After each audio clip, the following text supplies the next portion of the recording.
Først velkommen til dig, Thomas. Tak. Ja, jeg elsker at snakke om reproduktionsanalyse. Det har jeg efterhånden gjort rigtig mange gange, så nu vil jeg prøve det igen. Og den her gang med et lidt nyt, kan man sige, sigte. Så de næste 35 minutter vil jeg prøve sådan at fordele på en lille case, som omhandler udfordringer med brunst og omløbere, taget fra det virkelige liv, en besætning, der slår sig rigtig meget med det, og hvordan vi fik sådan foden under det. Så vil jeg kigge ind på Sikkes Insight.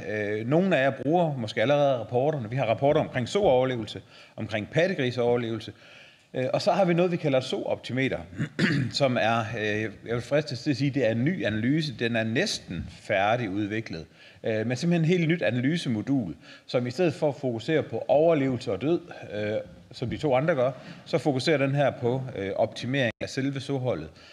Flowet i soholdet, variationerne i soholdet og reproduktionen i soholdet. Den vil jeg prøve faktisk at grave dybere ned i og kigge på, hvordan vi får overblikket over produktionen i den, hvilke variationer der er inden for ugeholdene osv. Staldudnyttelse vil jeg også lige slå et slag for, fordi når vi har farestierne, som er det dyreste del af vores staldapparat, hvor godt udnyttes de så, og er man i en stigende eller en faldende udnyttelse, eller har man faretruende høj udnyttelse af sin farestald, så skal man selvfølgelig også tage det til efterretning. Det kan være, man skal til at reducere sorantallet. Og så reproduktionen, brunsten, som for mig er noget af det mest essentielle. Jeg mener, at søernes brunstmønster efter fravænning, det er faktisk det, der nærmest beskriver, om man har god management i farestallen, og om man har styr på sine rutiner. Polte, rygspæk, holdbarhed, kuldstørrelse og pasningsevne, det klimmer alt sammen ind under det emne, der hedder reproduktion og ydelse i sohold. Og så lige til slut, hvordan kommer vi så videre? Meget af det vil tage udgangspunkt i den her nye sooptimeter-analyse, men flere gange vil jeg også sige, hvor I kan finde det henne i Agrovision eller i Cloud Farms, hvis I bruger dem, eller hvis I bruger Skjolds Management Software også. Så vi hopper ombord i det. Den case, jeg har taget med, det er en besætning med 1100 årssøer, som jeg kender ganske godt. Og de har faktisk haft store udfordringer med brunsten. Og det så vi ved, at hvis vi kigger på den analyse, hvor man kan tage, den hedder fordelingsanalyser, fordelingskurver i Agrovision, og så hedder den, ja, der kommer jeg tilbage til. Man kan også finde den i hvad hedder det, Cloud Farms. Man kan se, hvor mange data til løbning, inddelt i forskellige intervaller. Man kan faktisk selv være med til at definere de intervaller.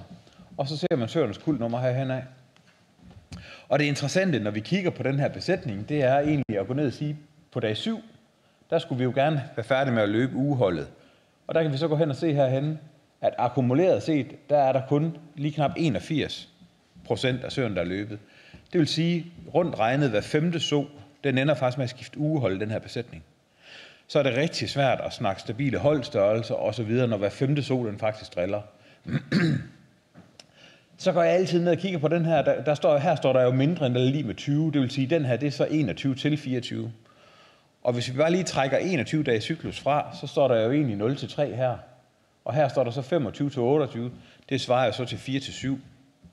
Hvor mange procent af søerne kommer i brunst en cyklus for sent? Der kan I se herhenne, der ligger faktisk 6% af søerne i den her besætning. Det er dyr, der er overset heroppe. Det vil sige, der burde have stået 86,9. Fordi de kommer ikke lige pludselig tilfældigt bare i brunst en cyklus forsinket. De har været i brunst. Så ligger der så det, man kan sige, der driller, det er egentlig det, der ligger her fra dag 8 til 10 og 11 til 16 og 17 til 20. Det er typisk ammesøer. Der kan I også se, der ligger også en ganske god procentandel. Der er vi måske oppe i nærheden af de 10%. Det her det er typisk for en besætning, hvor tingene driller. Men prøv lige at lægge mærke til, når vi summerer de her sammen, 10,4%, det betyder, at hver 10. so, den skifter ugehold mindst 3 gange, inden den er insemineret. Det er nummer 1, for at sige det pænt. Hvis vi så fortsætter med at kigge på besætningen, og da jeg gik til den her i Agrovision, så går jeg med sammen ind og kigger på, jeg vil vide, hvornår omløberne er, fordi brunstmønster, der driller, og omløber i intervallet, det fortæller mig, hvad der er galt. Så jeg gik ind og udskrev omløberne, og vi kan se, der var 164 omløbere. 22,6% af dem, de løb om dag 0 til 18. Skal en so kunne løbe om inden 21 dage efter den er løbet sidst? Der er et eller andet galt med det omløbeinterval. Det må ikke være så højt. Så har vi så dem, der hedder dag Det her det bliver så dag 19 til 23. Det er ordinære omløber. Det er super. Der skal selvfølgelig være så få omløber som overhovedet muligt, men når de er der, så skal de findes på 3 ugers. Og der fandt de også en rigtig stor procentdel. Så kommer der dag 24 til 29 og dag 30 til 38. Det er nogle rigtig mærkelige omløbere. Og det er typisk omløbere, som kommer, fordi soen var i en kropslig tilstand, hvor den ikke er klar til at opretholde en drægtighed. Det vil sige, en so, der har været for mager ved fravænning, den bliver drægtig af løbningen, men kroppen siger, du kan simpelthen ikke opbære en drægtighed. Så sker der det, at dyret det kommer hen efter 3 ugers dagen, så får den det her signal, du kan ikke opretholde en drægtighed, du må hellere sørge for at reabsorbere de her fostre. Der er stadigvæk ingenting hver foster. Herhenne vejer måske 0,7 gram eller sådan lignende. Det forsvinder i ingenting, og så kommer den skævt i brunst. Og så kommer vi så til 6 ugers omløb og så videre. Men de her to fortæller mig, at der er et eller andet galt. Og så kan vi så sige, hvad har vi så gjort? Det kan jeg godt lige vende tilbage til om lidt. Vi kan i hvert fald se, hvad skete der, da vi begyndte at pille i det. Der kom vi op på 89,4% løbet inden for en uge. Og det er jo ikke højt nok. Den skulle gerne over 92, hvis I spørger mig. Men vi er da så selv på vej deroppe af. Andelen hernede, den er gået fra 10,4 til 6%. Det vil sige, vi har kun nu cirka 10%, altså cirka hver 10. so, der skifter hold. Og vi har så yderligere mere halveret den her ned stort set. Så problemets omfang, det er ikke løst, men det er reduceret. Kigger vi på omløberintervallerne, så det her korte omløberinterval, som ikke burde kunne lade sig gøre, det er vi så reduceret fra 22,6% af omløberne til 7,5%. Og den her, den er uændret. Nu er det ikke så længe siden, at besætningen har ændret på det, der er på vej til at løse problemet. Det skal jeg nok lige vende tilbage til. Men det her, det var vejen mod målet. Man kan sige, at de her, det indikerer stadigvæk, at de her søer, de har nok været for magre ved fravænning helt generelt. Vi målte rygspæk på dem, og ja, der var lidt for mange med 9, 10, 11 mm rygspæk ved fravænning. Så hvis vi så tager biologien i det og kigger på, hvad skete der egentlig? Vi havde det her trælse brunstmønster og de uregelmæssige omløbninger. Vi satte meget stor fokus på huldtab. Det var alt for stort. Det dokumenterede vi i besætningen. Og rettede fodermanagement i farestallen til. Og når jeg siger fodermanagement i farestallen, så var det fokus på foderkurven. Foderkurven var blevet rettet til, så man stort set ikke skulle tømme krybber. Vi skal op og tømme 5-7% af krybberne om dagen. Ellers så er vi simpelthen for restriktive. Så satte vi fokus på grundigheden i brunstkontrollen, fordi de der kom en cyklus forsinket, dem ville vi ikke have. Og det var hver eneste dag for fravænning. Det var også derfor, at den andel, den bliver reduceret med det samme. Så pillede vi i digenosblandingen. Der puttede vi mere energi i, flere foderenheder per 100 kilo, fordi den lå relativt lavt. Og smagen blev justeret til i forhold til de proteinkilder, der blev anvendt i drægtigheden. Sådan at man ikke går hen og bruger solsikke i drægtighedsfodret og sojaskår i digenosfodret, men bruger noget, der har samme smag begge steder. Hvordan skulle man procentjustere? Det fik vi opstrammet, det klarede driftlederen, og jeg var med ind og pille i at få en højere slutfoderstyrke. De er nok omkring 0,75 mere de fleste søer nu. Nogle æder en hel fodenhed mere. Det, jeg vil understrege med den her case, det er, når vi snakker fodring af digegivende søer, så er det fodring til succes i den næste drægtighed. Det her indlæg handler ikke om foder, men hvis I laver fejl ved fodring af en digegivende so, så får I først straffen i næste kuld. Fordi selvom vi snyder en so for foder i digegivelsesperioden, så giver den masser af mælk. Den trækker det bare fra kroppen. Og så kommer afregningen i næste kuld. Godt. Vi bevæger os videre til Sikkes Insight. De her rapporter, pattegriser overlevelse med forskellige, hvornår dør grisene, hvad dør de af, og hvordan ligger dødeligheden i forhold til tidligere i jeres egen besætning, i forhold til andre besætninger osv. Med benchmark, det kan man. Det er simpelthen en service, man kan tilmelde sig, og så bliver de genereret en gang om ugen og udsendt. Den her kommer en gang om ugen, og storavlelse kommer en gang om måneden via Sikkes Insight. Ja, endelig.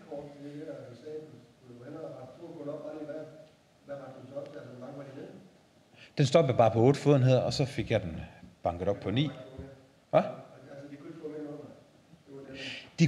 Med den gamle foderblanding, så flimrede det, lige så snart de kom ret meget over 8.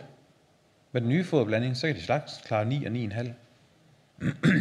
Og det er jo ikke andet, altså der er 5 fodenheder mere per 100 kilo i, gående fra et meget lavt niveau. Så der er ikke noget hokus pokus i blandingen ellers. Det var simpelthen bare en opstramning af, at smagen også skulle være det, de er vant til. Så man ikke har de der søer, der begynder at flimre, når de kommer ind i farestallen og går fra fodret.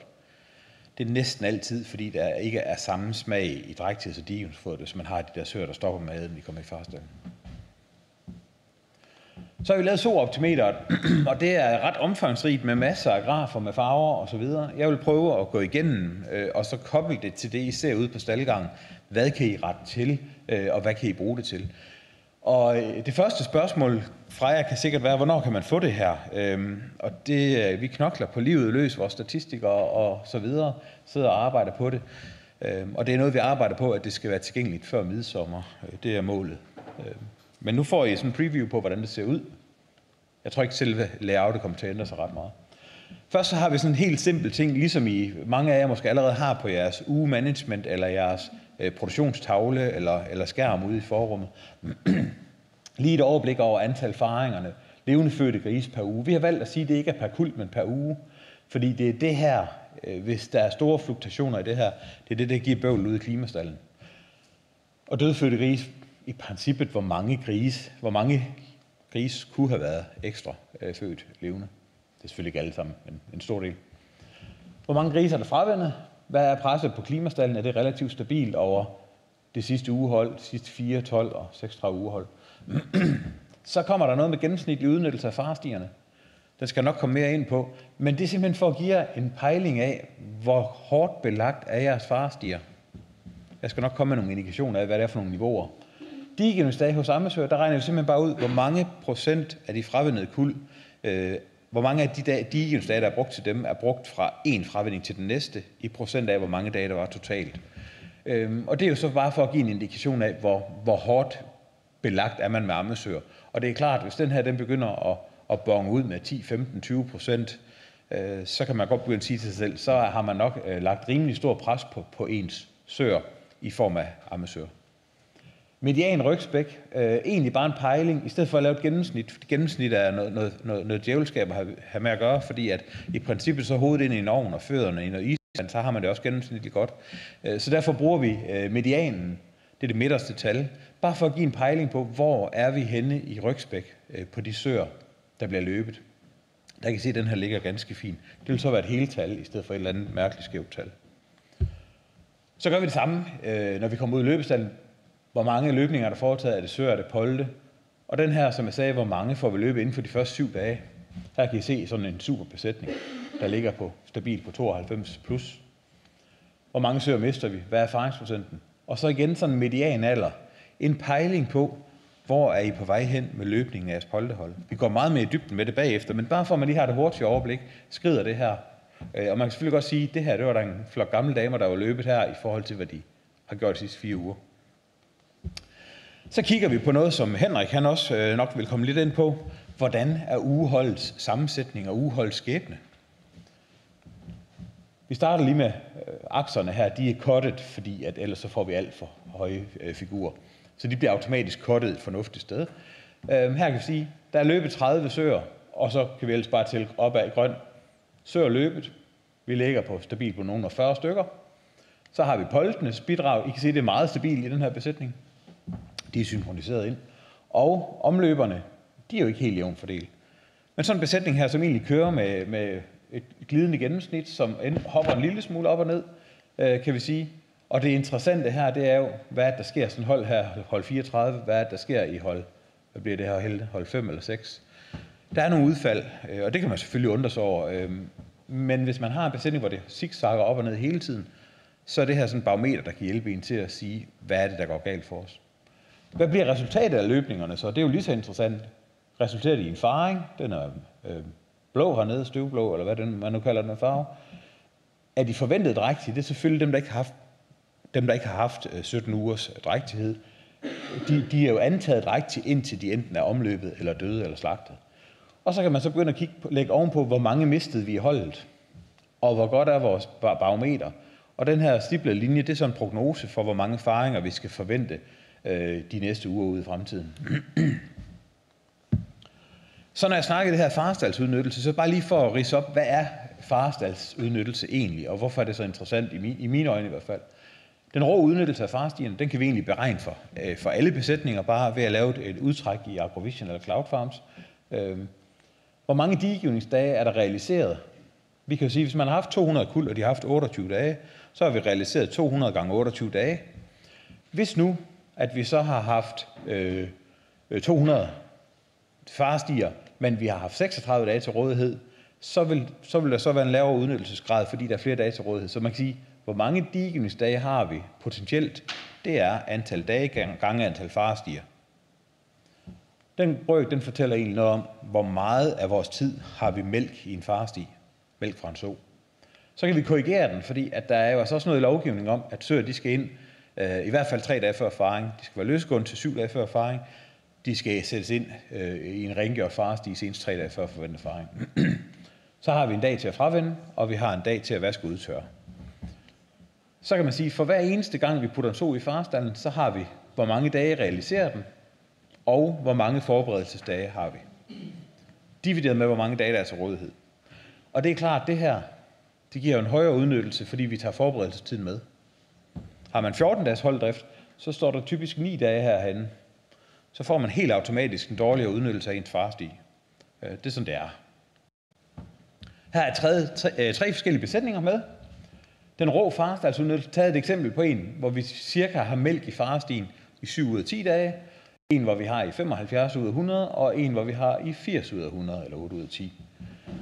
Når vi så korrigerer udnyttelsen og siger, at den her forberedelsestid, den tæller faktisk med i vores udnyttelse, fordi det er en del af det at drive en farestald, så ligger vi omkring de der 80-85 stykker, og omkring de 85-90.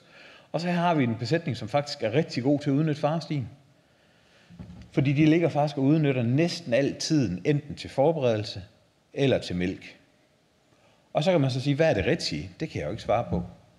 Men jeg kan bare svare på, at hvis man kan se, at de her de bevæger sig meget tæt på 100, så er man jo der, hvor søerne ikke kommer ordentlig tid ind i farestallen. Fordi så har vi ikke de der 4 dage længere.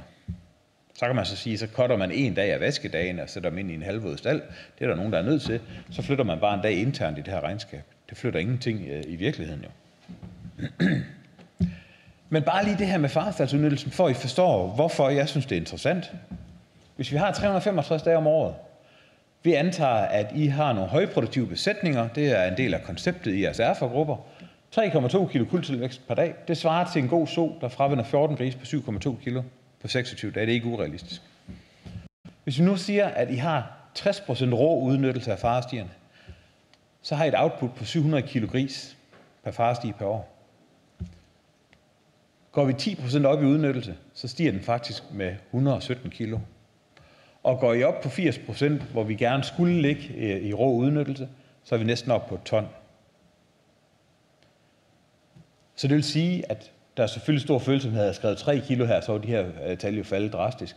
Men den her udnyttelsesgrad, om I får brugt farestierne til mælk eller til drægt til søer, den gør altså en himmel til forskel på, hvad der er til at finansiere farestien. Godt. Reproduktion. Nu har jeg snakket rigtig meget om brunsten, og det har vi også taget med i det her so-optimeter.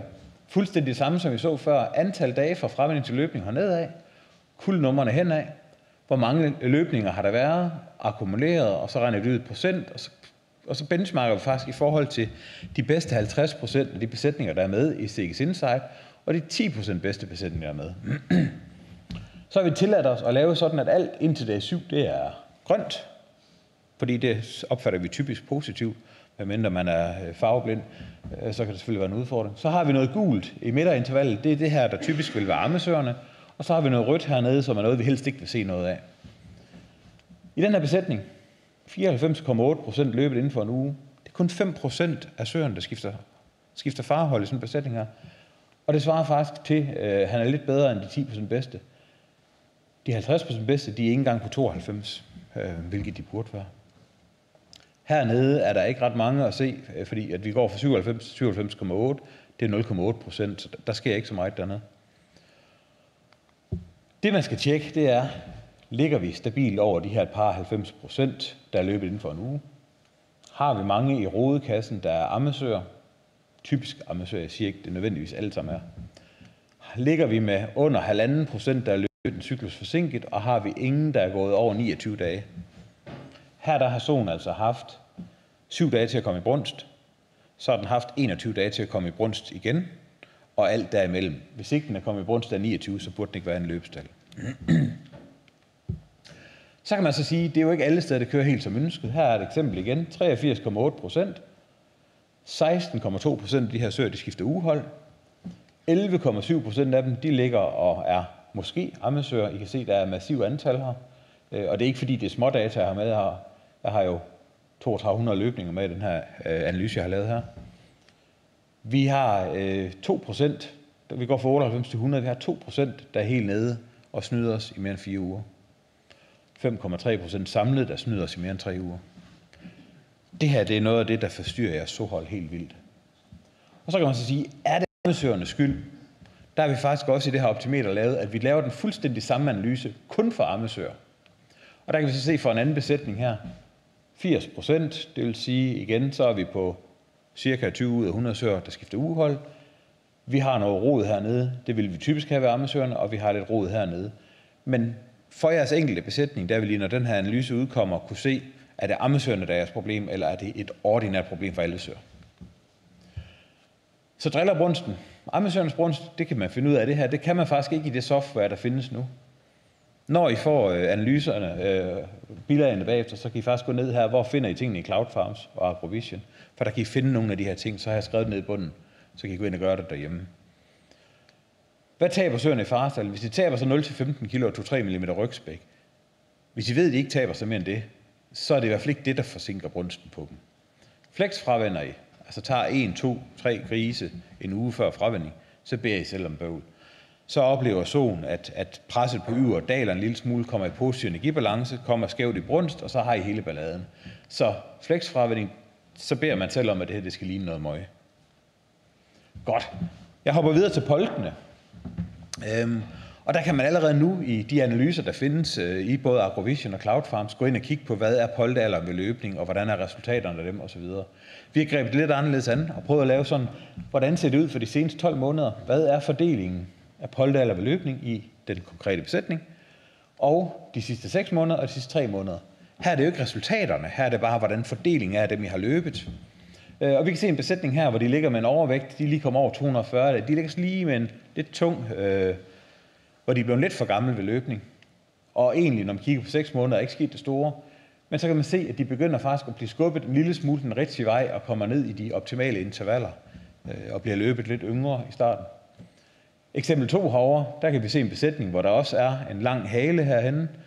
Halen, den er egentlig ikke væk, den er måske blevet lidt mere koncentreret heroppe på de sidste 3 måneder, men man får løbet en hel del, faktisk i den tidlige del, 200-220 dage. De er jo løbet vel tidligt, og det er ikke sikkert, det er skidt. Det behøver slet ikke at være skidt. Men man får i hvert fald koncentreret løbningerne en lille smule mere.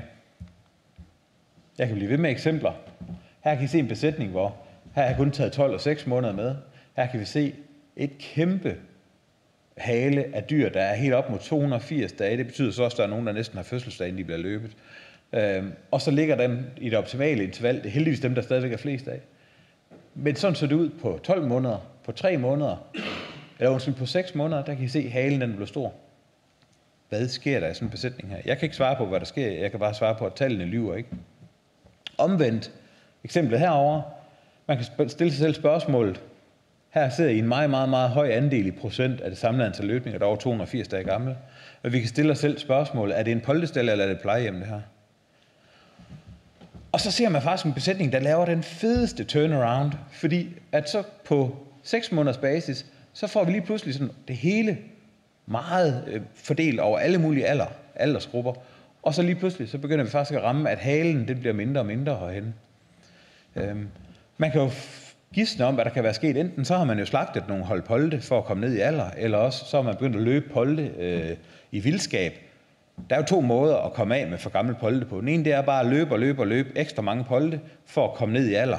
Så når man rammer en rette alder, så stabiliserer man sig igen. Eller også så går man i gang med slagtesprayen. Der er de 2 muligheder. Godt. Poltealder ved løbning kan hænge uløseligt sammen med søernes evne til at blive i besætningen. Og der kan vi sige, hvor mange, altså noget af det der tilbagebetaler jeres polt derude, det er, hvor mange måneder er den produktiv. og hvor mange kuldnumre, hvor mange grise når den er føde osv. Det har vi prøvet at lave sådan en simpel visualisering af, hvor man ser hernede poltenes alder ved løbning. Opad, der ser man, hvor mange måneder var dyret ved udsætning eller død. De dyr, der stadigvæk er levende, de indgår med den alder, de har opnået på det øjeblik, vi laver analysen. Så de tæller stadigvæk med, så vi ligesom kan sige, at vi får en livslængdeindikation. Og det første eksempel her, der kan I se, at jo ældre poltene bliver, jo kortere produktivt liv får de.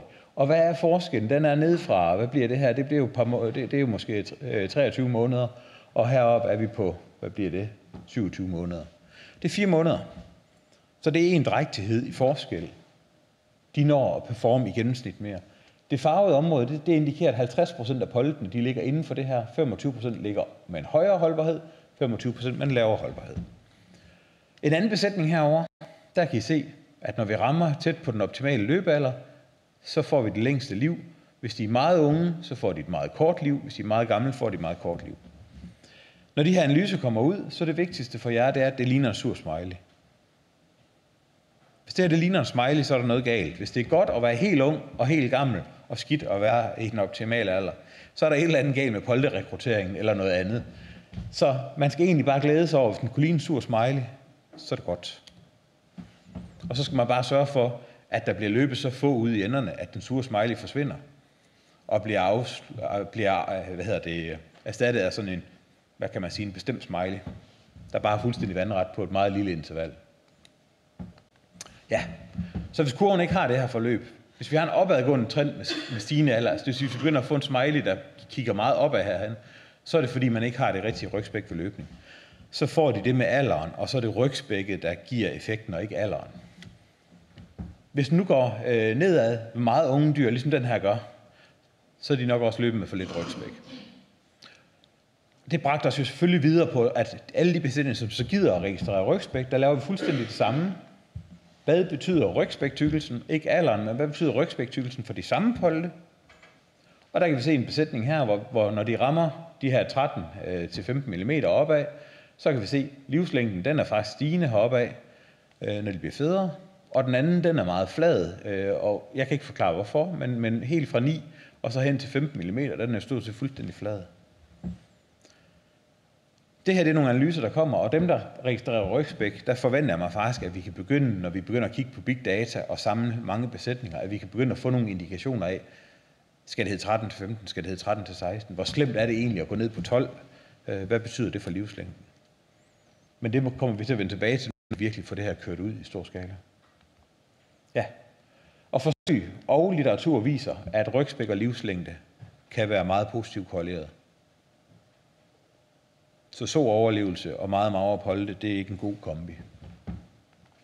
Godt.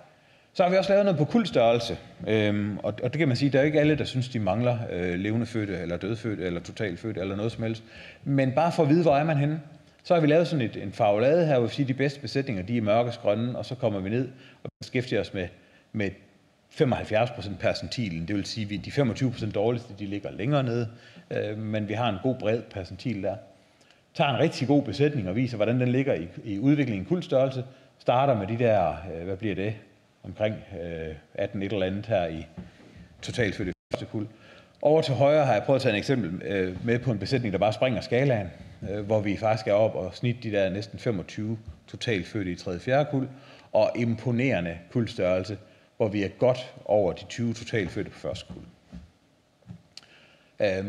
En besætning, hvor der er super god fokus på fodring i farestallen, på synkronisering af poltene og på poltenes fodring. De bliver fodret trefaset i karantænestallen. Og dyrlægen sidder herinde. Noget af det, I skal kigge på, når I gør det, når de her analyser kommer, og det kan I faktisk gøre allerede nu i Cloud Farms og Agrovision, det er, hvad er springet fra første til anden kuld? Det fortæller ufattelig meget om jeres besætning. Hvis der er en forskel på over 2 grise, så vil jeg våge påstå, at så mangler I rygspæk på poltene. Eller også så håndterer I de her polte forkert. Før løbning, under løbning eller lige efter løbning. Jeg kan ikke sige hvad. Men forskellen over 2 grise er unormal. Forskel under 1 gris. Prøv at lægge mærke til den her. Den hopper et par grise. Den næste her, den hopper nærmest ikke fra første til anden kuld. Det kan man næsten ikke se her, den der smule. Hvis forskellen er så langt nede, så har vi enten super gode poltesynkronisering, poltehåndtering, eller også, det kan både være enten eller, har vi dårlig huld hos de fravænede gylte. I den her besætning, der ved jeg, at der er man bare sindssygt god til at styre sin polte. Derfor hopper den ikke ret meget. Så udgangspunktet er exceptionelt højt her. Under normal omstændighed ville den have dykket mere. Godt. Hvad så med egenfravændingen? Det snakker man meget om, og overblikket kan godt være lidt svært at få. Og tallene er en lille smule små her. Her har vi antallet af fravænede grise per kuld. Vi har besluttet, at indtil 11, det får en rødlig kulør. Og så diskuterede vi, skulle vi have noget, der var gult? Og så blev vi enige om, nej, det er lidt mere sort-hvid eller rød-grøn det her. Fra 12 og op efter, de blev grønne. Et eksempel på en besætning her, hvor vi så har kuldnummeren henad, og procentandelen af søerne herhenne, 17% fravænner 14 i den her besætning, 47,9 15 og 21,2% 16. Imponerende egenfravænding. Nederst, der opsummerer vi det så over alderen, så den ligger på 14, 9, 14, 6, 14, 5 og så videre i egenfravænding. Og så over til højre har jeg taget en besætning, der ligger lidt mere i den tunge ende af skalaen, hvor, nu kan jeg knap se det herovre, men ligger omkring 20% af søerne, der kun fravender 10 grise, og 30% med 11, og hvad står der derhen? 25 med 12. Det vil sige, at den her besætning, der er i hvert fald god sandsynlighed for at drukne i ammesør på den her egenfravænding. Der kan I se gyltene 12,3, et stort drop til anden kuld, og så faktisk et drop videre herhen af. Og det er næsten en naturlov. Fravændende egenfravænding med alderen, det er næsten en naturlov. Hvis ikke vi har et mælkeanlæg. Den her besætning har mælkeanlæg, og er sindssygt god til at udnytte mælkeanlægget og få lagt de rigtige grise til de rigtige sør. Men den her besætning, der har vi den der faldende naturlov. Og så kan man sige, hvad skal de her gøre? Ja, det kunne være, at de skulle begynde at kigge på råmælksoptagelsen. Kunne man få lavet en bedre immunitet, så grisen de blev ved soen og ikke skulle flyttes? Eller hvad med mælkeanlæg? Nu er det faktisk sådan, at den her besætning bruger et mælkeanlæg. Og jeg vil våge påstå, at det vil jeg slukke for med det samme, fordi det her kan søerne klare uden mælk, og så sparer man de penge. Men det er jo ikke mig, der bestemmer. Men hvis nu man kiggede på, hvordan bruges det, er det hygiejnen, eller hvad er det, man skal gøre ved det, kan vi så få øget egenfravænding. Så kan man se det med det samme, om man får løftet dem alle sammen, både de unge og de gamle søer. Så fordi vi nu er i gang med at behandle alle de her data, så kunne vi ikke lade være med at lave sådan en lille barometer, hvor det her egentlig altid godt kunne tænke mig at gøre, hvor man kigger på, hvad er egenfravænding på alle søer i besætningen? Hvad er egenfravænding på de søer, der ikke bliver brugt til ammesøer? Det vil sige søer, der kun har én fravænding. Hvad er egenfravændingen på de søer, der bliver valgt til ammesøer? Og hvad er egenfravændingen på ammekuldet? Og grunden til, at jeg godt kunne tænke mig at gøre det, det var, at jeg vil gerne vise, at I alle sammen er hammergode til at vælge de rigtige søer til ammesøer. Så når I ser den her, når den kommer ud, så skal den søjle altid være den højeste. Hvis ikke det er den højeste, så kan I ikke finde ud af at udvælge ammesøerne. Så den her, den skal være højere, og det kan I se selv med den anden besætning, jeg har med lav egenfravænding. Der kan I se, dem der gennemsnittet 11,5, dem der ikke bliver valgt til ammesøer, kun 11 i egenfravænding. Men dem, der blev valgt til ammesøer, de lå med 2 grise mere til fravænding af deres eget kuld, inden de blev valgt som ammesøer. Og som ammesøer fravændede de 0,6 mere end dem, der ikke blev ammesøer. Så man kan sige, at de vælger de rigtige søer til ammesøer, men søerne yder generelt for lidt. Og heroppe kan man sige, det her det er bare state of the art. Der drukner man ikke i ammesøer, og 15,3 i egenfravænding på det, man vælger til ammesøer, så er man også bare god til at vælge ammesøer. Så hvordan kommer man så videre med det her? Jeg tænker, at man skal lige starte med at sætte fokus på kvaliteten af registreringerne. Hvis I hører til dem, der ynder at sige, at vi fravender 11 grise ved den her so, og 3,5 uge senere fravender vi 11 mere, vi skriver bare 22 på én gang. Så mangler vi en fravænding, så kan vi ikke beregne egen fravænding. Det vil sige, at alle fravendinger skal registreres, både af eget kuld og af et ammekuld. Så skal vi bruge det til at sætte fokus på poltalderen ved løbning. Vi skal have minimeret den her spredning. Vi skal have den her lille stramme smiley, så vi får så lille et interval af polteløbninger som muligt. Vi skal også have styr på, om de gamle polde de får et kort produktivt liv. Og så kan man sige, så er løsningen jo nem. Hvis man har den her sure smiley, så skal man bare løbe dem yngre, fordi så bliver den ene mundvig fjernet. Og så får man længere holdbarhed i surholdet. Så er der noget fasefodring, det skal jeg nok komme mere ind på lidt senere. Foderkurven, den skal op på den store klinge, fordi vi skal have tanket noget rygspæk på dyrene. Vi skal undgå de her usunde brunstmønstre. Så er der daglig brunstkontrol. Hvis vi vil have en sikker brunst, så skal vi finde de der, vi ellers finder 3 uger forsinket. Og vi skal have styr på, hvad søerne offer i digeperioden. Der er ikke ret mange, der gider veje søerne. Men 2-3 mm rygspæk, det er der ingen søer, der tager skade af at mobilisere. Ja, undskyld. Og så er der det her med staldudnyttelsen. Kig på, hvad er jeres staldudnyttelse? Hvor mange dage får I somælk i farstien? Er det blevet en parkeringsplads, eller er det en mælkeplads? Men husk, søer, der skal i farestallen tid. I skal ikke gå efter at have 100% udnyttelse, fordi så er der nogle søer, altså så kan man sige, sådan nogle søer, der ikke når at blive forberedt til at være i farstien. Der er en lovgivning, der skal overholdes. Og egenfravinding får vi valuta for den supplerende ernæring. Tænd, sluk, kig, hvad sker der på tallene? Yder den enkelte so det, den skal, eller skal I til at fintune jeres management? Analyserne kan jo kun udpege indsatsområderne. De kan ikke rette tingene for jer. Så det er hjælp til selvhjælp.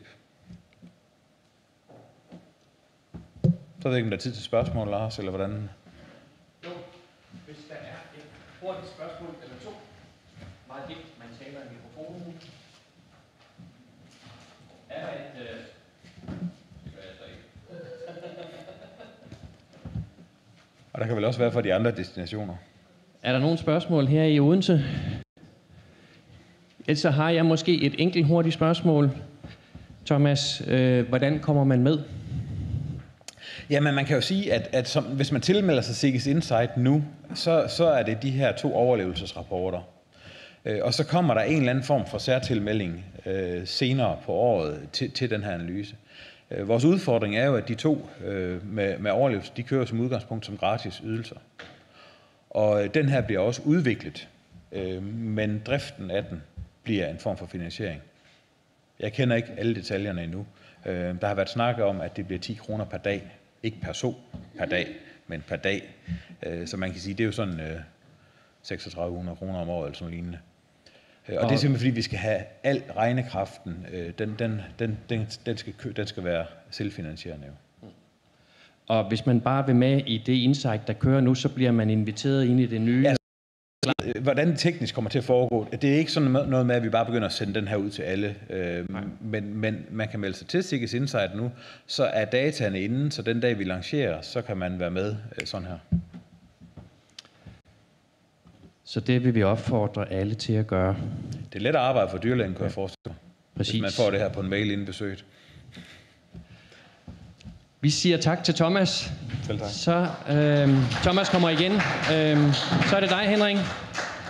Og nu skal vi ud på staldgangen og have lidt tips til, hvordan vi får det til at fungere. Både med reproduktionen og hvordan vi får dyrene rigtig igennem stallen. Velkommen til dig. Tak for at komme. Jeg er Henrik. Jeg er ansat ved SEVA, og SEVA er dem, som i mange af jer møder, hvis I råder med synkronisering af polde. Vi laver ultrasyn. Og grunden til, at jeg tror, Porkus de ringer til mig, det er fordi, at rigtig tit, så når jeg er ude og rode i landet, så har vi altid det der med at snakke om lige store uhold. Det er tit inden over. Og nu, Thomas han er sådan lidt min partner in crime, og I kan også se, at noget af det, som jeg roder med her, det er sådan set en eller anden form for forløber til det der Sikkes Insight. Så jeg glæder mig helt vildt til, at det kommer op at køre, fordi så skal jeg ikke lave, jeg tror, jeg holder fri for torsdag eftermiddag så fremadrettet, når det kommer op at køre. Så jeg ser rigtig meget frem til det. Det bliver endnu nemmere at være dyrlæge, kan jeg sige, at være mig. Men det, jeg godt vil vise jer i dag, det er 3 typiske situationer, hvor det kommer til at drille utrolig meget for folk med at få det der holddrift til at køre. Og sådan lige allerførst sige, altså, hvorfor er det her flow, hvorfor er det så vigtigt? Jamen, det er jo vigtigt, fordi vi ønsker jo ikke at have sådan en klimastald, som ser ud som den der, hvor vi har grise i alle mulige aldre og alle mulige størrelser. Det kan vi gerne vil undgå. Og grunden til, at vi vil undgå det mere i dag, end vi ville måske for nogle år siden, det er jo fordi, at vi har fundet ud af, når vi laver lige gamle grise til fravænning, så er det måske en lille bitte smule nemmere i nogle besætninger at fravænde uden zink. Og jeg tror, de fleste af I har hørt, det der zink, det må man ikke bruge mere, så det er nok ikke så nyt for jer længere.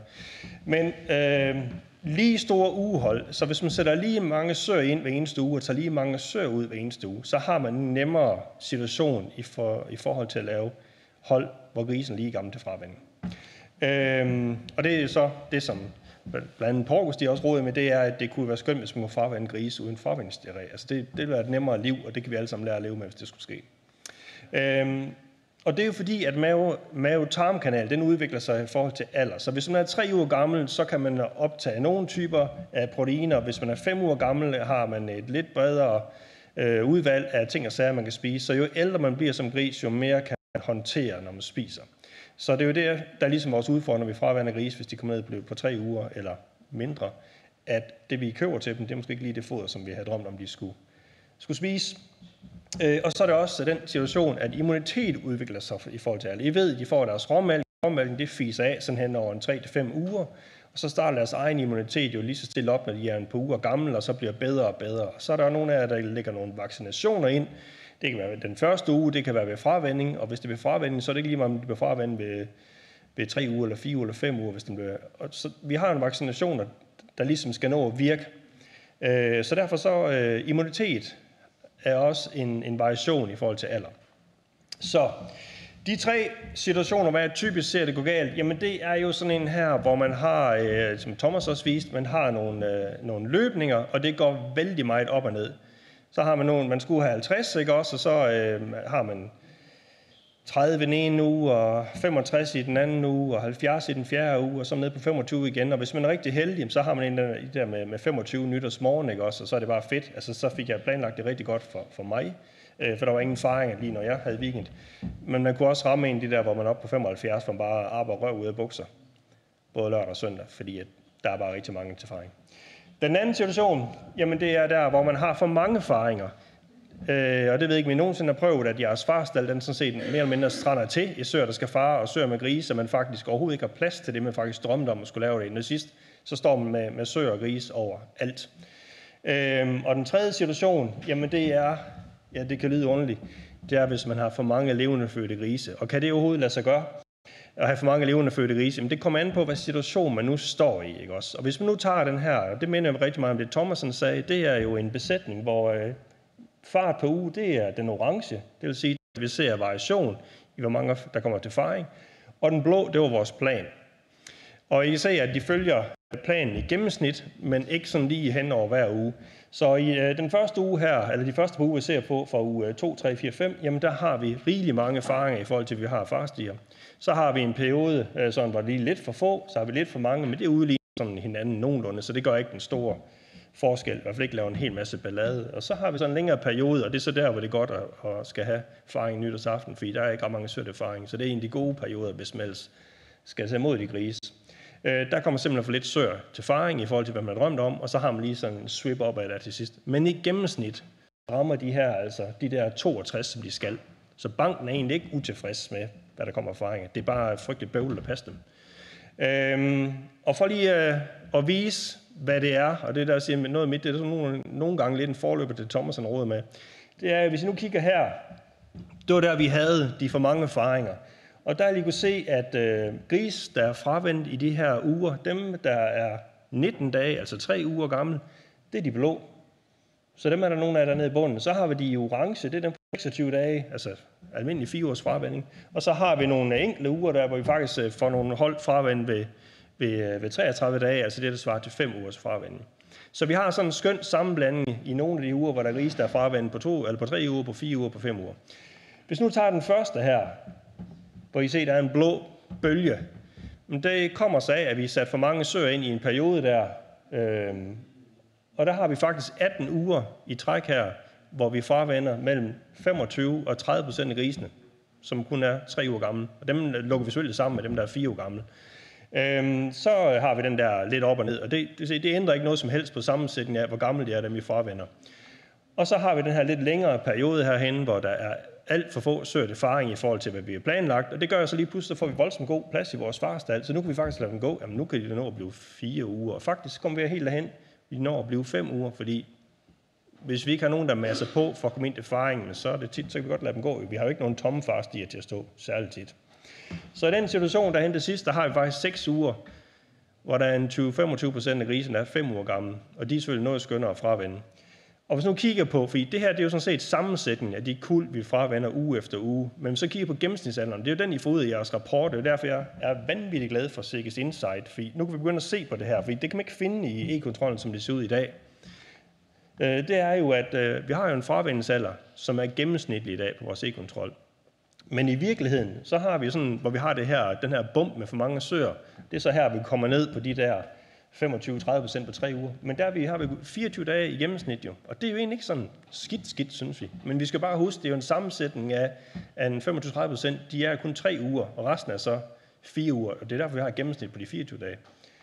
Og når vi så kører i en situation, hvor der er god plads i farstadiet, så stiger vores fravendingsalder igen. Og det er selvfølgelig skønt, når det sker. Og så herhen, jamen der kan I så se, jamen så kommer vi så op på hvor vi har de 6 uger, hvor de er noget ældre. Så vores fravendingsalder er jo gennemsnit af, men det siger sådan set ikke noget om, hvordan vores grise er. Om de er 3, 4, 5 uger, det er bare gennemsnit. Så derfor, som Thomasen siger, det med at fødder i koldt vand og hoved i en ovn, gennemsnit, det er svært at bruge til noget som helst. Og det er derfor, det nye Sikkes Insight, de skal simpelthen melde jer til det, så I kan få de her analyser til sommer, når det kommer en gang. Og når vi kigger på det her, men hvad er det så, der sker typisk for de folk, som har rigtig stor udsving, eller for de folk, som faktisk har styr på det, så er det jo, at hvis vi nu tager her, ham her, han skal lave 84 insemineringer i ugen. Til at starte med her, så kan I se, at alle de blå, jamen det er søerne. Så det er søer, hvor mange søer, der bliver insemineret i den pågældende uge hen ad der, og så har vi de røde, det er så vores polde, det er hvor mange polde, vi får insemineret i den pågældende uge. Og så kan I se her til at starte med, den bruger man lidt, ja, nu kalder jeg tilfældigt antal polde, men det er sådan set det polde, der nu kommer i brunst. Og det vil sige, at man har mere eller mindre et slags tilfældigt antal søer fravendt, afhængig af, hvor mange søer. Der var ammesøer, som var gammel nok, som ikke blev slagtet, og som så skulle fravendes. Så det er så de søer, vi har at gøre med. Og så afhængig af, hvor mange ammesøer vi har, hvor meget bøvl vi har med for dem i brunst, jamen så har vi det et lidt tilfældigt antal søer. Og så derefter så går man så ind og siger, jamen nu kigger vi på, hvad der så kommer i brunst af polde, og så får vi dem insemineret, afhængig af, hvor mange polde der nu kommer i brunst. Man kan sagtens forsøge med lidt styring af at mærke dem op, og så prøve at støtte lidt ind, men det lykkes ikke alle steder. Man skal have faciliteter til at opbevare de polde, som faktisk kan flytte rundt på dem, og så holde øje med dem, og det er ikke alle steder, at man har det. Så er der situation nummer 2, hvor man har et fikseret antal polde. Det er egentlig der, hvor de synkroniserer det, og dermed regnet ud af, hvor mange polde skal du bruge om året for at holde den her besætning i live. Hvis du har en udskiftningsprocent på 50, jamen det er så i det tilfælde her 21 polde i ugen, og det kører man så igennem med. Så der er en 23 polde i gang, og så har man så de der 20-22 polde til rådighed efter synkronisering. Men det er jo stadigvæk fikseret antal polde, som man sætter oven på en variabel antal søer. Så man har egentlig bare en fikseret antal polde, og så kører det sådan lidt op og ned. Så man kommer stadigvæk til at ramme de 84, som faktisk var ens drøm. Og så har vi den sidste situation, som folk de oftest råder med, af de 3 situationer, som man ser mest. Det er den her over. Det er, hvor man går ind og kigger på, jamen, hvor mange polde skal jeg faktisk bruge for at fylde det der hul op, eller skal den der af, hvis jeg har rigtig mange søer til fravending. Så man forsøger ligesom at kigge på, jamen, hvad er der behov for at have nok til rådighed af søer og polde for at inseminere dem. Og det, som ligesom gør sig gældende for den flok, der gør det, det er, at man går ind og kigger på faringer der. Når ugehold har faret efter de der 2-3 dage, hvor de fleste er faret, så går man ind og kigger på, jamen, hvor mange af de her søer skal slagtes. Man går ind og kigger på, altså, hvem var dumme, og hvem var træls, hvem har man lavet faringshjælp på, og hvem var gammel, hvem stod med en afrøven biklov, og hvem stod sådan lige var lidt svejrykket. Altså de søer, man gerne vil af med, dem skulle man SL på det tidspunkt der. Så kigger man så på, jamen, hvor mange søer mangler vi så for at fylde det der hul op. Og der går man ind og kigger på, jamen, hvor mange polde skal vi bruge for at fylde det der hul op, vi laver med de søer, vi nu sender ud af besætningen her, når vi fravender de søer. Og når man har en idé om det, så sætter man i gang med æblejuice, og om det er så 5, 10 eller 15 polde, det kommer så an på, hvor man er henne. Og så synkroniserer man i de 18 dage, og så fravender man søerne samme dag, som man stopper med sin synkronisering. Og det gør så, at når man så kommer ned til løben, jamen, så har man nogenlunde styr på, hvor mange polde og søer, man har tilgængelige for at kunne løbe. Så det er sådan ligesom deres udgangspunkt. Og så bruger de forsikringssøer. Forsikringssøer, det er jo sådan nogle søer, man løber ekstra med, for ligesom at have noget at rette ind med. Og lidt afhængig af, hvad system man bruger system 1 derovre, jamen så skal man faktisk have mellem 7 og 10% forsikringssøger for at egentlig have nok til at kan lave den der variation. Og forsikringssøger er nogen, man løber ekstra med, og når man så er færdig med at drægtighedsscanne, jamen så de søger, man så har i forsikring, jamen hvis der er nok søger, altså man når de 84 og har ekstra, jamen så er det så forsikringssøgeren, der bliver slagtet ud efter 4 uger, og så ryger de. Situation nummer 2, det er, når man har for mange faringer på uge. Og der blev CX Insights også noget nemmere at kigge på, end det I gør i dag. Fordi som det er i dag, så tager man typisk en drægtighedsrapport, eller den der hedder produktionsniveau, afhængig af om man har Ecovision eller Cloud Farms. Og så går man ind og kigger på, jamen hvad er der erfaringer, og hvad er der løbninger. Og den her, det er så totalt løbet hen over en 62 uger. Og det kan vel svært at se. I kan i hvert fald se, at det går op og ned, jo, ligesom vi kiggede på før. Men det, der er yderligere interessant, når vi snakker omkring for mange erfaringer, det er jo, at hvordan udvikler det sig? Og nu har jeg lige sat en streg på, for at I kan se, hvad vej det går her. Og I kan jo se, at den peger sådan svagt opad. Så der er et eller andet, der indikerer her i den her besætning, der får de faktisk hellere at inseminere flere og flere og flere søer. Til at starte med, der inseminerer de første cyklus her på 21 uger, der har vi 65 søer, der er insemineret. Og herhen, der er vi oppe på 67,3 søer insemineret per uge. Det, der så ligesom er hagen ved den her besætning, det er, at de har kun 70 farstige til rådighed per uge. Det er max. Altså mere ammesøer. Så hvis nu det er så, at man gør sig umage at inseminere en frygtelig masse søer, og faktisk inseminere flere og flere, man faktisk behov for, så kunne det måske være fint at lige kigge på, jamen er ens erfaringsprocent er den samme, eller er det fordi erfaringsprocenten falder, for der kan være god idé i det, fordi hvis man er blevet dårligere til at inseminere, så er det måske en god idé at inseminere flere og flere, for at stadigvæk have de der søer til erfaring. Og han skal bruge 55 ham her. Hvis ikke man har en stigende erfaringsprocent, eller stagnerende erfaringsprocent, jamen så er der rigtig mange, der vil stå om 6 måneder i en eller anden klimastald og sige til en eller anden dyrlæge, hvor man kigger på en gris med diarré, jeg har lavet en ski om. Altså, vi har ikke lavet noget som helst om, siger man derovre i klimastald. Men i virkeligheden, så har man lavet noget om over i sin løbeafdeling, ikke også? Og det er så det, man får testklør og bank af over i klimastald her. For nu begynder man at fravende grise, som er blevet yngre og yngre, fordi det ikke kan være i ens farstald længere. Nå, men vi nu kigger vi lige om det erfaringsprocent. Altså, var den så blevet lavere nu, når de havde valgt at inseminere flere og flere søer, end de faktisk havde behov for, sådan, i forhold til deres plan?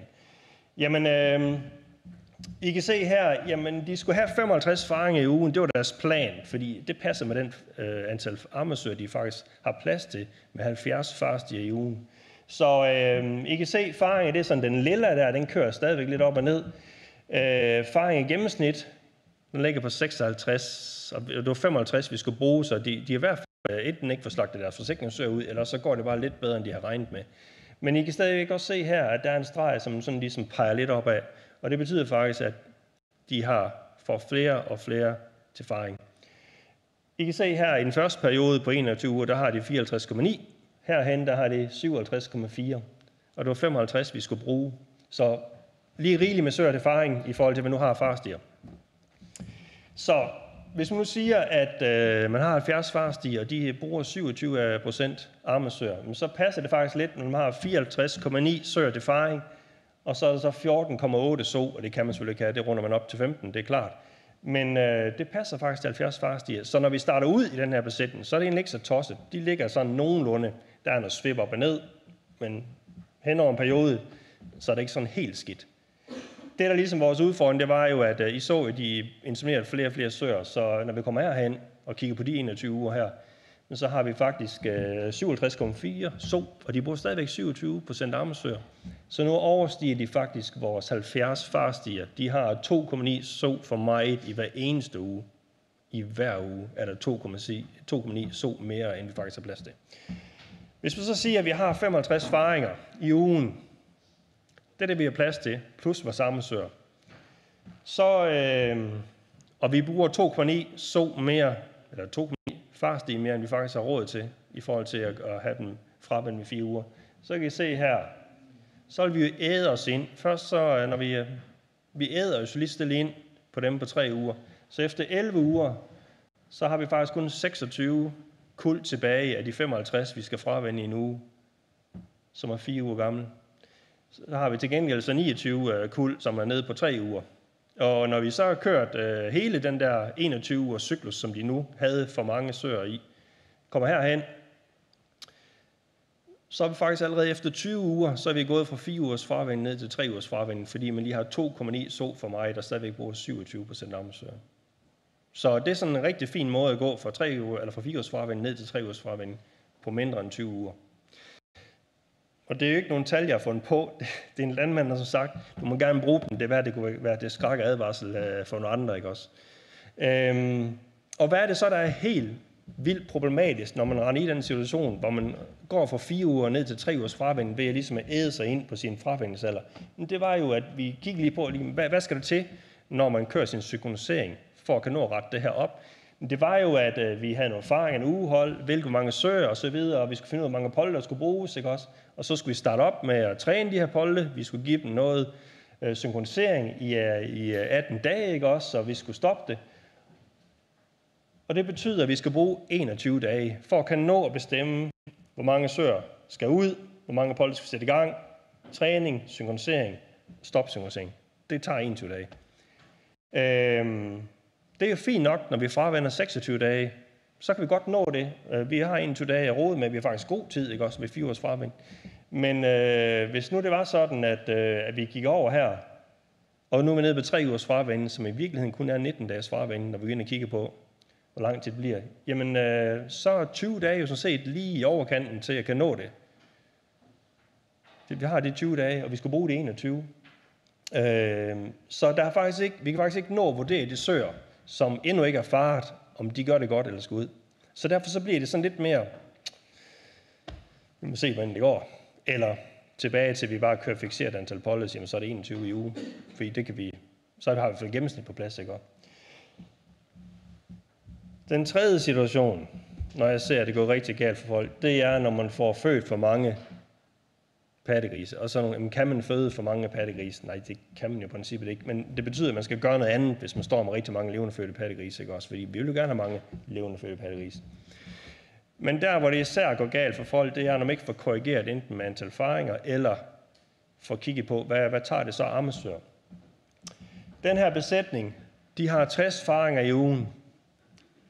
De har 75 farestier til rådighed, det vil sige, at de kan køre 25% ammesøer. Det er maks, de kan have plads til med 60 faringer, som det ser ud lige nu i den her besætning. Så for lige at kigge lidt på det, jamen så sætter vi lige ammesøerne ovenpå. Det vil sige, det er, hvor mange farestier vi skal bruge i ugen, for at have det her til at være der. Og I kan se, når vi smider de 25% ammesøer ovenpå, de der 60 faringer, så har vi faktisk en periode her, der har vi faktisk lige lidt flere dyr på stald, end vi kan have dem, hvis de skal bruges 75 farestier i ugen. Og hvis vi kommer herhen, så har vi faktisk en periode, hvor det ser sådan lidt mere træls ud. Der har vi en længere periode, fordi der er simpelthen lige rigeligt med søer inden, i forhold til, at de kan være der. Så vi har egentlig ikke plads til at have 25% ammesøer, eller også så skal de fravendes noget før, fordi der er nye, der masser sig på. Ikke? Og så kommer vi herhen, hvor vi har de 60, plus minus, det ligger på sådan 59-61, og så med de der omkring de der 15 ammesøer. Også. Og så kan du holde dig, så du ligger inde for de 75 farstier og have dem i 4 uger. Hvis vi skal kigge på lige, hvordan fravendelsalderen ser ud i den her besætning, så kan I se her, hvor vi havde den her periode med for mange søer erfaring, og så har vi stadigvæk 25% ammesøer, men selvfølgelig bliver det til flere nu. Det er jo ikke, så er det ikke 15, så er det jo 16, 17, 18 stykker, fordi at det er jo stadigvæk 25% af flere søer. Så kan I se, jamen så presser vi vores farstad. Vi bliver nødt til at fravende nogen ved 3 uger, for at have så mange ammesøer til at gå. Og hvor vi er tilbage her, jamen så er vi op og ligne noget igen, der ligger på 26 dages fravending. Og det er noget af det, I kunne se i Six Insight, i stedet for at sidde og nørde i sådan noget, som jeg sidder og nørde her, så lige bare selv kunne trække det ud, så det bliver fedt for jer. Hvis vi nu tager den samme besætning og siger, okay, jamen nu er det ikke 25% ammesøer, nu fik vi faktisk rigtig mange flere grise i en periode, så nu bliver vi nødt til at gå op på 30% ammesøer. Og rigtig mange, det ligger et sted mellem 20 og 35% ammesøer, hvis vi kigger på variationen. Så hvis vi nu går op på 30% ammesøer, og vi stadig kun har de der 75 farstier til rådighed, jamen så har vi faktisk en enorm lang periode her, hvor de søer, der kommer ind til faring, presser de søer ud. Så det betyder, at vi går lige stille igen fra 4 uger til 3 ugers fravending, hvis vi skal have plads til 30% ammesøer, fordi vores søer får flere grise. Og faktisk, hvis vi laver det nummer der, og vi kører op på 30% ammesøer, så tager det kun 7 uger at gå fra 4 uger til 3 ugers fravænning. Så meget mere belastet bliver vores farstald af at have flere ammesøer. Så det er ret hurtigt.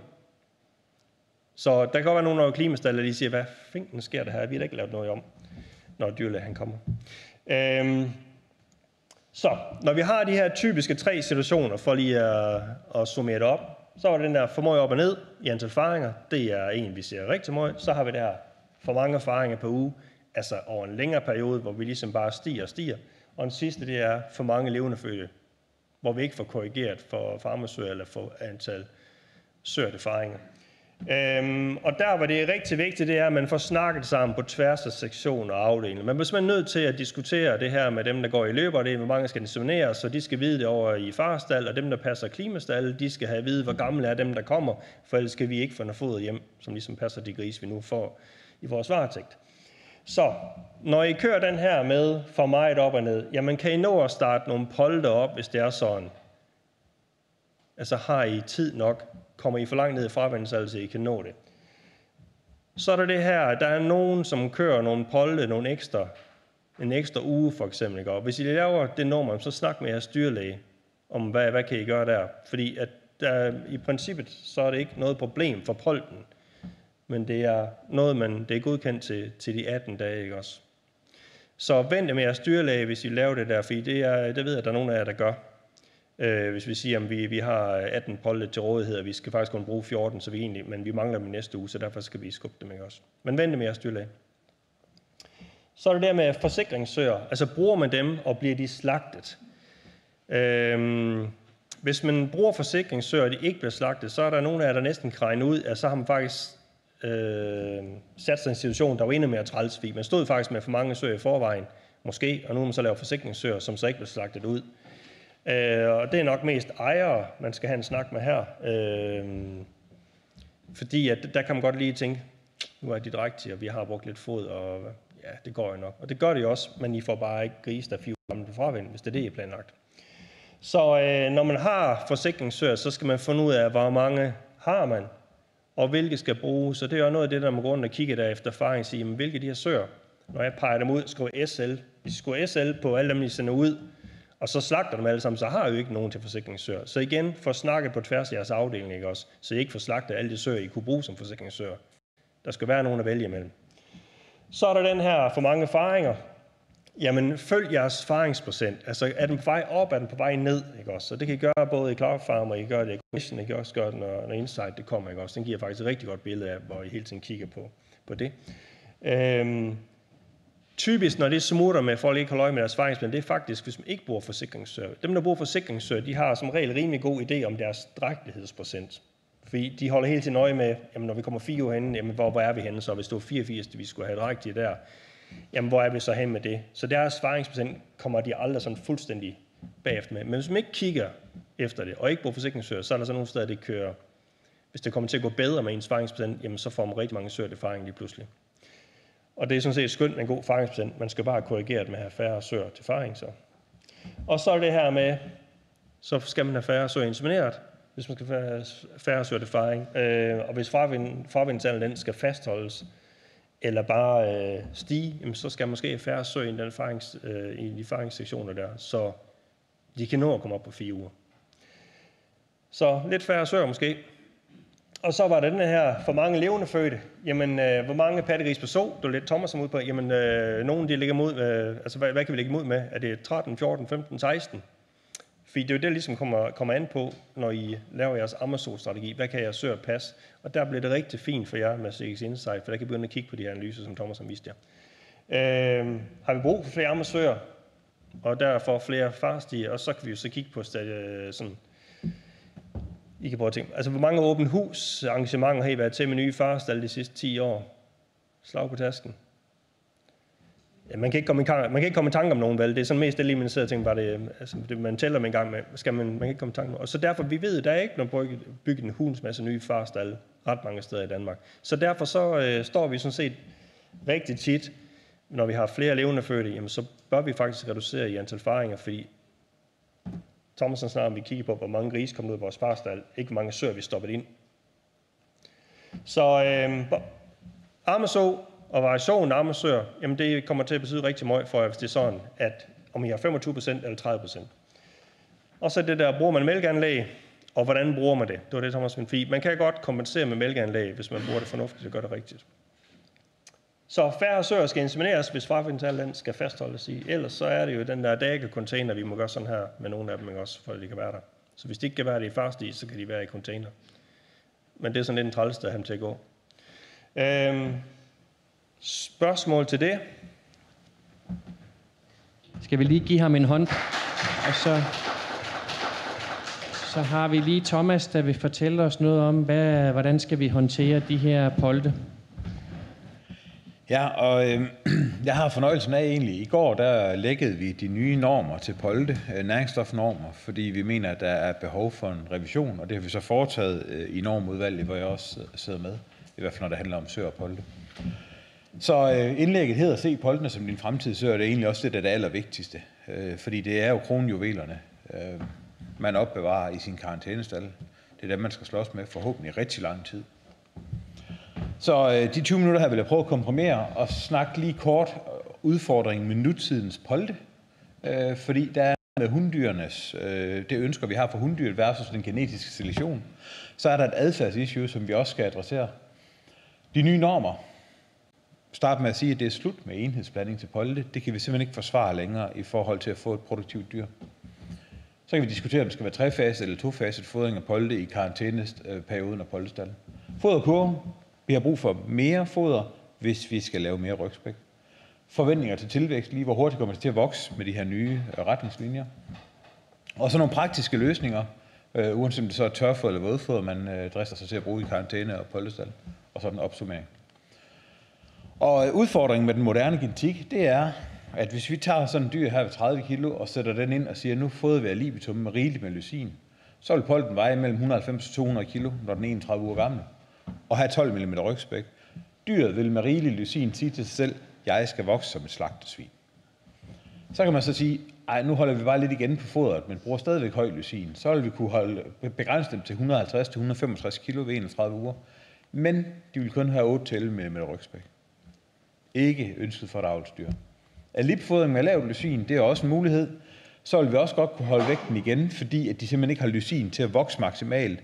Til gengæld vil de være rigtig gode til at få lagt rygspæk på, og det er ikke en kontrolleret tilvækst, vi opnår. Vi har faktisk ikke lyst til at have den her slags dyr. Hvis vi derimod designer det, så vi går efter og ikke at få de allerfedeste dyr, men at få et fornuftigt interval. En ny løbevægt på 150-165. Den hidtidige anbefaling har heddet 140-160. Vi har lavet analyser, der viser, at omkring 164 kilo, det der, det begynder at gøre ondt for holdbarheden.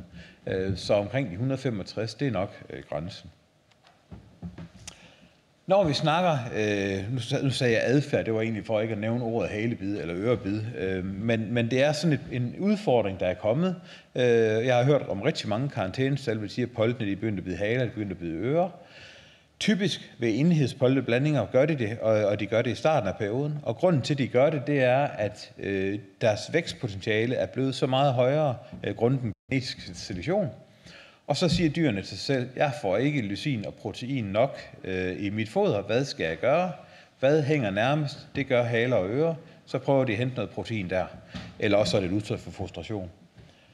Vi har faktisk sådan som sidegevinst i en afprøvning til slagtesvin, hvor vi testede forskellige niveauer af lysin, fordøjelig lysin per fodenhed og fordøjelig råprotein per fodenhed, for at finde ud af, hvor langt skulle vi op, og hvor meget får vi ud af at give ekstra aminosyre ved cirka det samme proteinniveau. Der konstaterede vi, at når vi bevægede os ned i det her område, så havde vi rigtig mange med slem hale- og ørebid ved slagtsvinene, og moderat hale- og ørebid, hvis vi gik lidt op i aminosyrene. Og hvis vi lige spoler tiden tilbage, så havde vi egentlig en anbefaling, der hed 6 gram lysin ved 100 gram fordøjeligt råprotein. Det var polteenhedsnorm. Den ligger lige der i det punkt her. Så helt herude til venstre.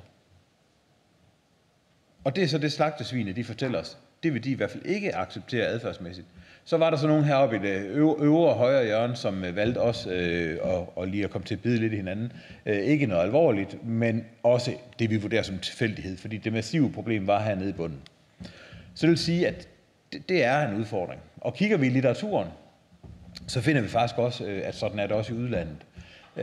Og der er forklaringen jo, at vi har den her genetiske udvikling. Vi har fremavlet dyr, selekteret hårdt på slagtesvineegenskaber de sidste år, i forhold til det hunddyr, vi gerne vil have, hvor vi gerne vil have noget mere fedt på kroppen, hvor vi gerne vil tage noget lysin ud, for at få dyret til at aflejre noget mere fedt. Når vi snakker med folk ude i felten, dyrlæger, rådgiver, landmænd, så var det et bræt skifte fra smågrisfoder til polteenhedsblandingen. Det kunne i løbet af 5 dage fremprovokere halebid. Et bræt skifte fra diegivningsfoder, hvis man brugte den i den første del af vækstperioden, skiftede over til et magert drægtighedsfoder, omkring 50-60 kilo, så begyndte de at bide 4-5 dage efter, de skiftede foder. Kigger vi i den internationale litteratur, så er det faktisk sådan, at der konstateres, jeg har sat nogle referencer ind, der behøves ikke at læse, men der er både flere slagsmål, der er flere halebid, der er flere ørebid, når man reducerer fodrets protein eller aminosyreindhold. Og det er, når man når ned under omkring 70% af deres behov, så begynder de at blive bims i hovedet. Så det er en udfordring, og det er det, vi har prøvet at tage højde for med de nye normer. Så baggrunden for normændringerne, det var, hvis vi bruger enhedsnormen på 6 gram fordøjelig lysin, så får vi halebid i intervallet 30-60 kilo. Det må vi desværre konstatere, og det er et problem, der er kommet snigende sidste år. Så konsekvensen det er, at vi siger, vi vil som STEGIS ikke forsvare at have en enhedsnorm. Den findes ikke i næste udgave af normsættet. Vejen frem, det er fasefodring. Så kan vi gå efter at ramme det kompromis, der er hele vejen, og dermed sørge for at styre deres tilvækst, samtidig med, at vi ikke forstyrrer dem så meget, at de begynder at bide i hinanden. Vi vil stadigvæk godt holde igen på tilvæksten, og vi vil stadigvæk godt holde igen på kødprocenten, fordi det er avlsdyr, vi snakker. Men vi skal lige nøjagtigt sikre, at vi ikke opnår den her og krydser den her hårfine grænse til halebid ved vores avlsdyr. Så de nye normer, det betyder egentlig, at fra 30 til 60 kilo, der står der 7,7 gram lysin, 114 gram fordøjelig råprotein. Mange af jer vil måske vælge at bruge en diegivningsblanding. Den ligger på 118 gram fordøjelig råprotein, men stadigvæk på 7,7 lysin. Det gør ikke noget. Man kan lave det en lille smule billigere ved at følge normerne med en specialblanding frem for en diegivningsblanding. Fra 60 til 110, der hed den gamle norm 5,0 gram lysin. Det kan vi ikke forsvare længere. Vi går på 6 gram fordøjelig lysin og omkring 100 gram fordøjelig råprotein. Kører fosfor lidt ned, fordi at nu bliver foderudnyttelsen virkelig påvirket af et lavt lysinindhold. Så kan man faktisk godt spare noget fosfor, så er der rigeligt med sikkerhedsmarked. Fra 110 til 150 kilo, 4 gram lysin, drægtighedsfoder.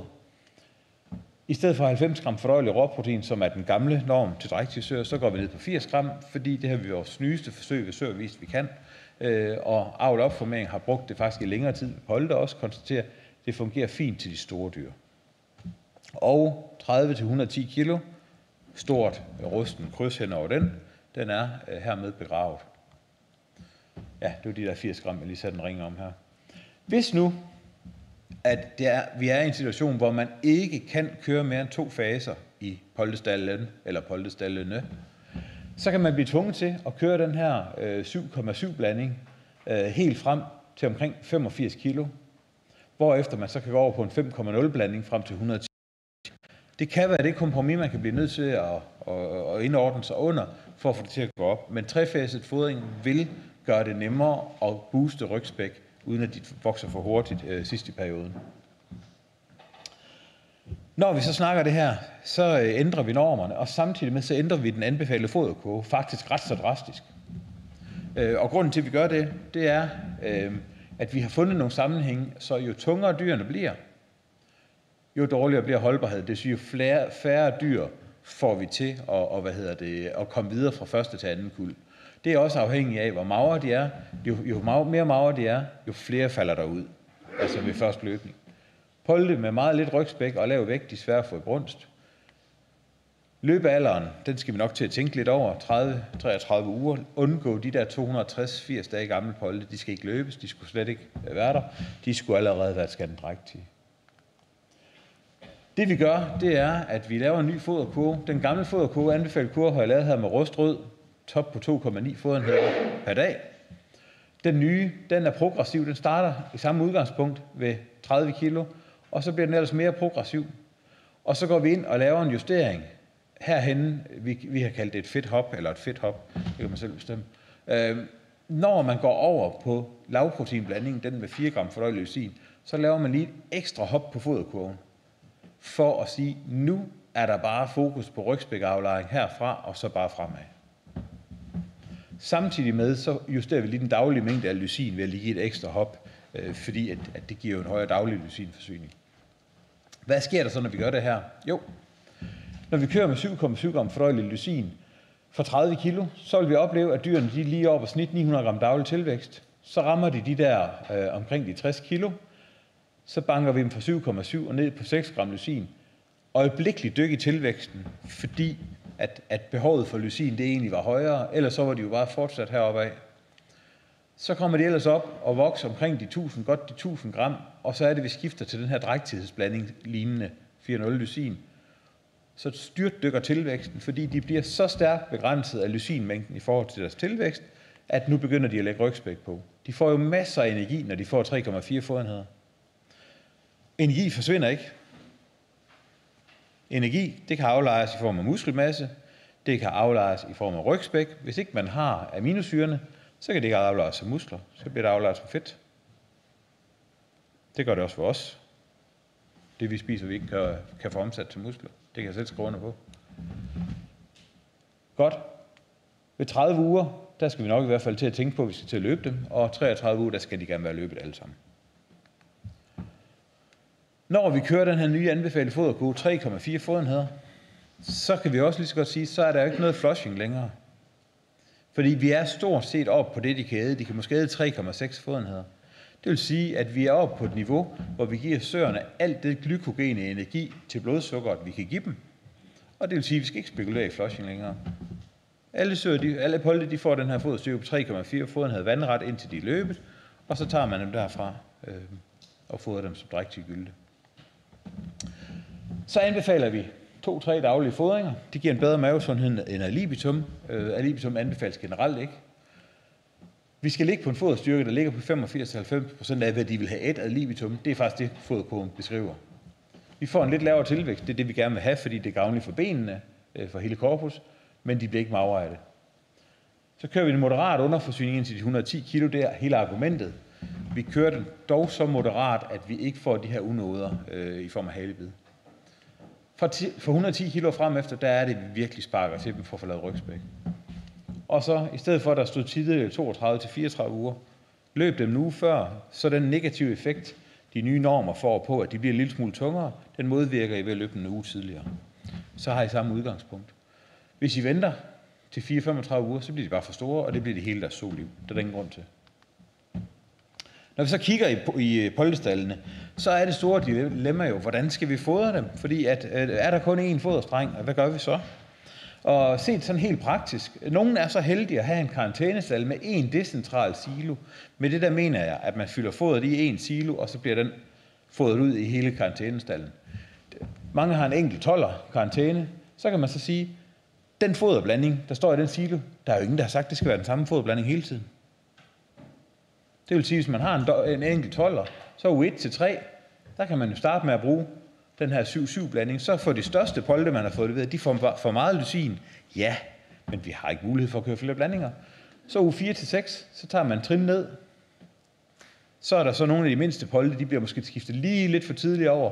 Så må man overveje, skal man give dem lidt sojastrå, eller er det overhovedet nødvendigt. Og så uge 7-11-12 stykker, en slutblanding. Så kan man faktisk fasefodre i sin karantænestal. Og de her faser kan man jo bare skifte. Det kan godt være, der skal stå 1-4 her. Det kommer an på ens indkøbsmønster. Hvor gamle er de? Men hvis man har en silo til sektionen, så er man faktisk rigtig lykkeligt stillet, fordi så kan man jo bare skifte blandinger over tid. Det I bare skal huske, det er, at det foder her, det skal være helt væk, inden der kommer en ny polde. Fordi hvis de nye polde begynder at æde det her, så mangler de ører. Så mangler de haler. Så det vil sige, at der kan være noget manuelt arbejde i at sige, vi skal lige have spist op, så er det bedre, at de den sidste dag får den her blanding igen, så I ved, den er, når de nye kommer. Har I en dobbelt, 10 og 11 eller 12'er, hvor I har en 10-11-12 ugers karantæneperiode, og så tager I ud af den ene stald, imens den anden er i karantæne, så er det fuldstændig det samme. Bortset fra uge 11 til uge 22, der kan I jo nu lige pludselig bare køre den her lavproteinblanding ind i hele sektionen. 3,4 fodenheder. Tag polde ud, der har den perfekte buttethed til at komme ind i løbestallen og blive til en produktiv so. Så man er faktisk rigtig godt stillet, hvis man har en decentral silo. Så kan vi selvfølgelig sige, har man flere Har man 2 tørfoderstrenge og gulvfodring, det er der også mange, der har, så kan man starte med det høje lysin, digefodret eller den her specielle startblanding, og så en med et moderat eller lavt indhold på den anden. Så kan man faktisk skifte stivis, hvis man har 2 tørfoderstrenge. Hvis man så har decentral silo, så er man endnu bedre stillet. Fordi så kan man starte med at bruge blanding 1 til de mindste, blanding 2 til de mellemste. Når de mindste så er blevet store nok, så skifter man blanding 1 ud til blanding 3, og så kører man blanding 2 og 3. Så kan man faktisk fodre alle polde fuldstændig, som man har lyst til. Man skal igen bare sørge for, at siloen med lavproteinfoder, den er tom, når der kommer nye polde ind. Så der er simpelthen muligheden for, at det er bare fantasi, hvad kan man hælde i siloen, der passer bedst til de dyr, der er i stallen. Har vi så vådfoder, og det er der også nogen, der har i gamle slagtesvinsstalle, der bliver brugt til karantæne osv., så er det det samme. Vi er nødt til at køre flere blandinger. Hvis det er et ikke restløst vådfodringsanlæg, så er det noget møg, for at sige det mildt, fordi at den restmængde, der er, når vi har kørt en højproteinblanding ind, den ryger med i recirkuleringen, så bliver den næste blanding boostet i lysin og proteinindhold. Så når man udfordrer den lave, så er der ekstra meget lysin-protein i. Når man udfordrer den høje, så er den fortyndet af det gamle foder, der stod i før. Så man kan sige, at der er restløs fodring. Eller som Big Dutchman for eksempel kører med 1 streng, 2 tanke, hvor den ene streng, hvor der kun er 1 streng, og så den ene tank, den kører altid med samme foderblanding, skubber det andet foder, og så skubber den modstående tank det foder ud, så man egentlig kører med en blanding 1 og blanding 2. Og det smarte i det er, at blanding 1, det kører altid ud til de dyr, der skal have blanding 1, og bliver skubbet tilbage i tank 1. Så har man ingen sammenblanding. Det kan man faktisk godt præstere. Man skal lige huske, at i forhold til placering af en karantænestal, så kan det her skubbevand godt løbe ret så meget løbsk, hvis man skal køre det. Tørfodring er nok det nemmeste med at gøre i en karantænestal, hvis I spørger mig. Så opsummering. Fasefodring, det er det allervigtigste. Død over den her enhedsblanding til polde, det skal I bare huske, fordi vi skal have moderat tilvækst uden de her adfærdsforstyrrelser. Vi skal booste rygspækket for 110 kg. Vi er allerede med den høje fodstyrke i gang med at booste inden 110, men det er virkelig for 110, vi kan gøre en stor forskel. Kig på de muligheder, I har i jeres karantæne og poldestal for at gøre det optimalt i forhold til de her nye normer. Og så være klar til at modvirke effekten af, at vi bliver nødt til at acceptere, at de vokser lidt hurtigere. Lad dem møde ånden en uge tidligere. Nu har vi mere fokus på aflejring af rygspæk. Lad dem møde ånden en uge tidligere. Synkronisere eller løbe dem en uge tidligere.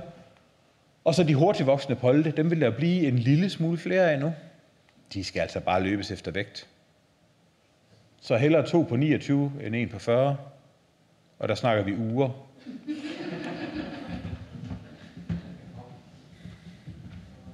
Det var ordene. Ja. Skal man være opmærksom på, krydsningspointe eller renart, det burde ikke have noget at sige? Nej, de har samme lyst til at bide hinanden, går jeg ud fra. De er nok ikke... Ja. Men det er virkelig det her med, at de er blevet så følsomme over for den her underforsyning, der hvor de sætter mest protein på kroppen, altså indtil omkring 80 kilo. Så der er risikoen for halebid større generelt, end den var for bare et år siden. Jeg siger lige til dem ude i landet, der var et spørgsmål omkring det også galt krydsningspolde, de her nye normer, og det gjorde det. Og jeg har et opfølgende spørgsmål. Gælder det så også TN70-polde? Altså, jeg vil mene, at på den her, altså man kan sige, der er nogle andre avlsmål i TN70'erne, som jeg jo ikke er helt bekendt med.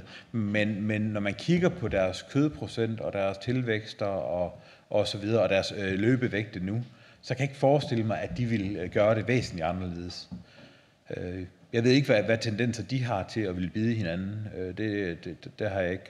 Det er meget få af dem, jeg har set. Godt, så var der et spørgsmål her fra Sønderjylland.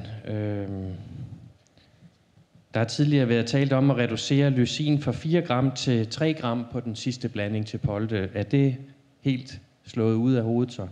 Nej, man kan sige, at der er faktisk en del avlsbesætninger, som konstaterer, at når de kører fuld skrue på individafprøvning af dyrene ude i besætningerne på 9,5 gram lysin, så sætter de dem faktisk helt ned på 3 eller 3,5 gram lysin efterfølgende, men fortsætter ad libitum. Og det kan man sige, det er ikke sikkert, det medfører nogen risiko. Men gevinsten ved at gå fra Den store gevinst, det er ved at gå fra 5 og ned til 4 gram lysin. Det er der, hvor vi gør lysin til begrænsende for alvor. Hvis vi så laver den meget begrænsende, så kan vi godt gå længere ned. Per Tybæk og mig, vi sad og diskuterede det, og Per var måske sådan lidt, at vi skal måske op på omkring 125 kilo. Så er 3,5 gram lysin nok også ganske godt dækkende. Er der et sidste spørgsmål her inden kaffen? Ellers så siger vi tak til både Thomas og Henrik. Det var rigtig godt. Tak for det.